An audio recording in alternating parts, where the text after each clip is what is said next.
ससुराल या मायका, तीज का त्यौहार आने वाला था। ममता जी की दोनों बहुओं का तीज का सामान उनके भाइयों को द्वारा पहुंचा दिया गया था। छोटी बहू सलोनी की शादी के बाद यह पहली तीज थी। सलोनी के माता पिता का बचपन में ही देहांत हो गया था। इसी कारण उसके चाचा चाची ने उसे पाला था और हमेशा हॉस्टल में रहने के कारण उसे यह सब रीति रिवाजों के बारे में ज़्यादा जानकारी नहीं थी। पढ़ने में होशियार सलोनी को कॉलेज के तुरंत बाद जॉब मिल गई। आकाश और वो दोनों एक ही कंपनी में थे, जहां दोनों ने एक दूसरे को पसंद किया और घरवालों ने भी बिना किसी आपत्ति की दोनों की शादी करवा दी।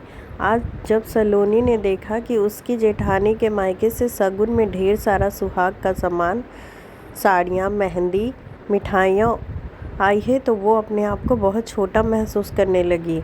मायके के नाम पे उसके चाचा चाची का घर तो था, परंतु उन्होंने सलोनी के पिता के पैसे से बचपन में ही उसे हॉस्टल में एडमिशन करवा दिया था और अपनी जिम्मेदारी निभा ली थी और शादी भी करवा दी।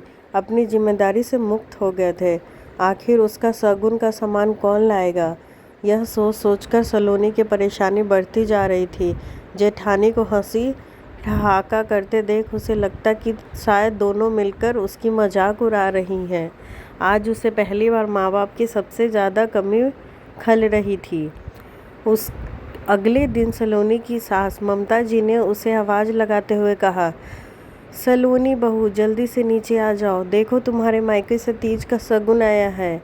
यह सुनकर सलोनी भागी भागी नीचे उतरकर आंगन में आई और बोली, चाचा चाची आए हैं क्या?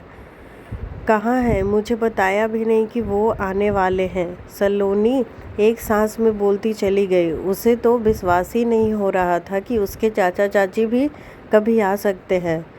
तभी ममता जी बोली, अरे नहीं, तुम्हारे चाचा चाची नहीं आए हैं, बल्कि भाई और भाभियाँ सब कुछ लेकर आई है। सलोनी चौंक कर बोली, पर मम्मी जी, मेरे तो कोई भाई भाभी ही नहीं है। ड्राइंग रूम में जाकर देखो, वो लोग तुम्हारा ही इंतज़ार कर रहे हैं। ममता जी ने कहा। सलोनी कसमकस में उलझती धीरे धीरे कदम बढ़ाती हुई ड्राइंग रूम में गई। देखा, उसके सामने दोनों जेठ जेठानी वहीं पर सारे सामान के साथ बैठे हुए थे। पीछे पीछे ममता जी भी आ गई और बोली, भाई तुम्हारे मायके वाले हैं, खरीदारी नहीं करोगी? सलोनी को कुछ समझ में नहीं आ रहा था। वो कभी सास को देखती, कभी सभी लोगों को देखती। उसके मासूम चेहरे को देखकर सभी लोग हंसने लगे।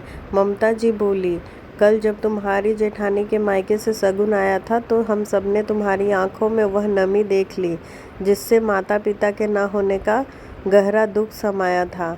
मायके का महत्व हम औरतों से ज़्यादा कौन समझ सकता है भला। इसीलिए हम सब ने तभी तय कर लिया कि हम आज से एक नया रिश्ता कायम करेंगे और तुम्हें तुम्हारे मायके का सुख जरूर देंगे। सलोनी को अपने कानों पर विश्वास नहीं हो रहा था। जिन रिश्ते से उसे कल तक मजाक बनाने का डर सता रहा था, उन्हीं रिश्ते ने उसे एक नई सोच बनाई।